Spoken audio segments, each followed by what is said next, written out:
meditacionesdiarias.com.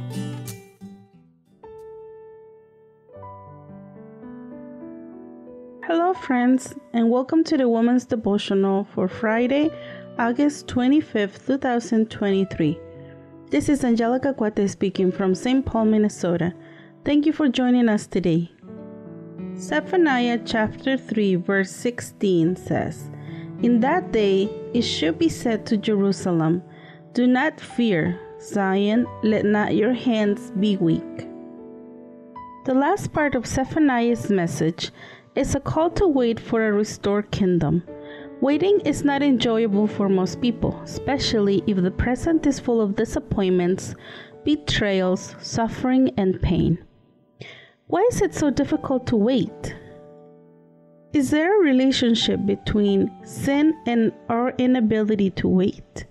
If so, is that why the answers to our prayers often include a period of waiting?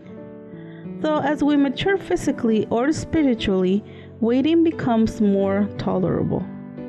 The prophet looked forward to a time when God's people would gladly be obedient. The perfect fulfillment of this prophecy will happen when Jesus comes to redeem the faithful of all the ages.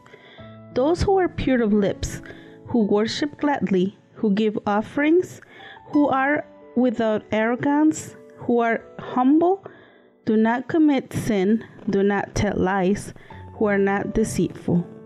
See Zephaniah chapter 3 verses 9 through 13. After presenting the promises for the redeemed, Zephaniah declares, "They shall feed their flocks and lay down, and no one shall make them afraid." See Zephaniah chapter 3 verse 13.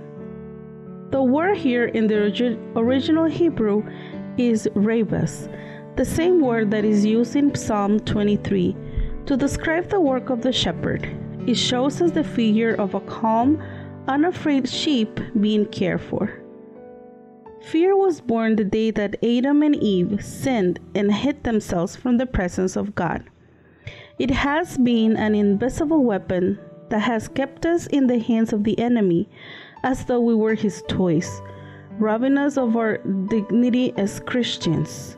That is why God assures us that part of his redemption is to eliminate fear in all of those who decide to fear only and exclusively him.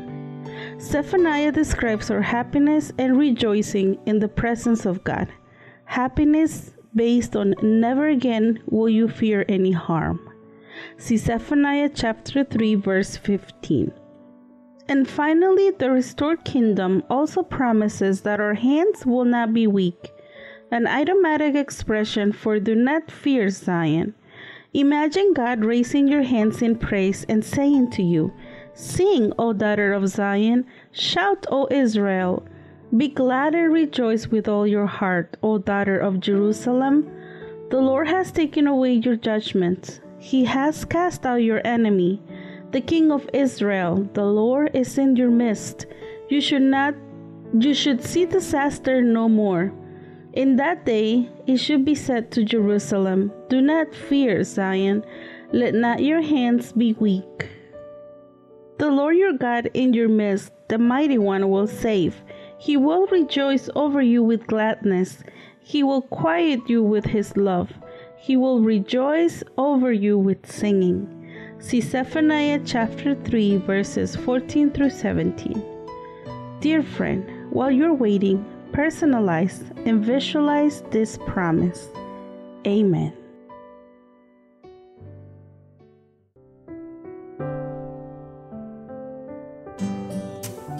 Thank you for joining us. We invite you to subscribe to our YouTube channel at m.youtube.com/c/Meditaciones Diarias and to follow us on our social media in Instagram at www.instagram.com/meditacionesdiarias7. May God bless you and your family.